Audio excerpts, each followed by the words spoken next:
It is the mark of an educated mind to be able to entertain a thought without accepting it. Anybody can become angry, that is easy, but to be angry with the right person and to the right degree and at the right time and for the right purpose, and in the right way, that is not within everybody's power and is not easy. Excellence is never an accident.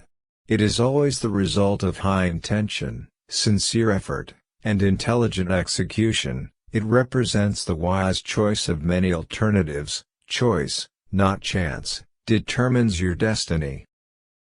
Those who educate children well are more to be honored than they who produce them, for these only gave them life, those the art of living well.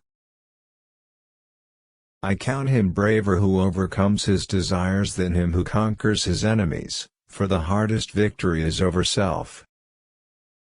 One swallow does not make a summer, neither does one fine day. Similarly, one day or brief time of happiness does not make a person entirely happy.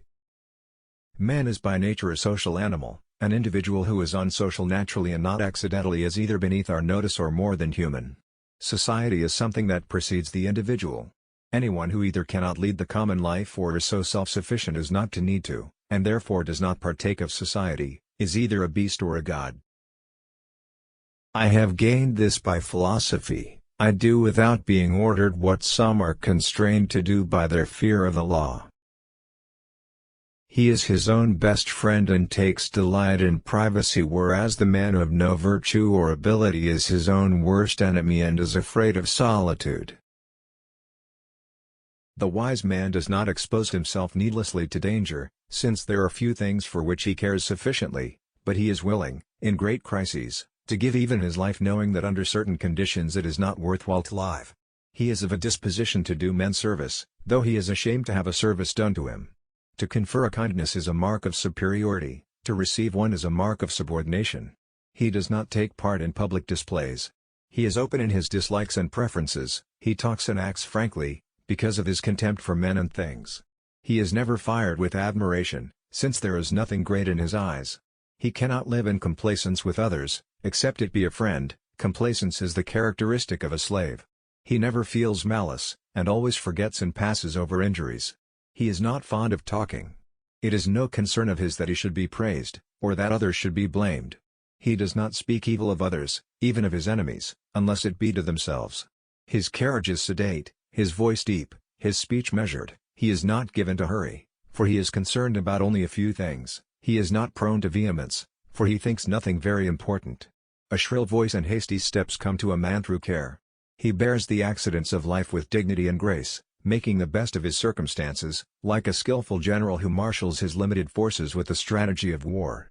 He is his own best friend, and takes delight in privacy, whereas the man of no virtue or ability is his own worst enemy, and is afraid of solitude. Men acquire a particular quality by constantly acting a particular way. You become just by performing just actions, temperate by performing temperate actions, brave by performing brave actions.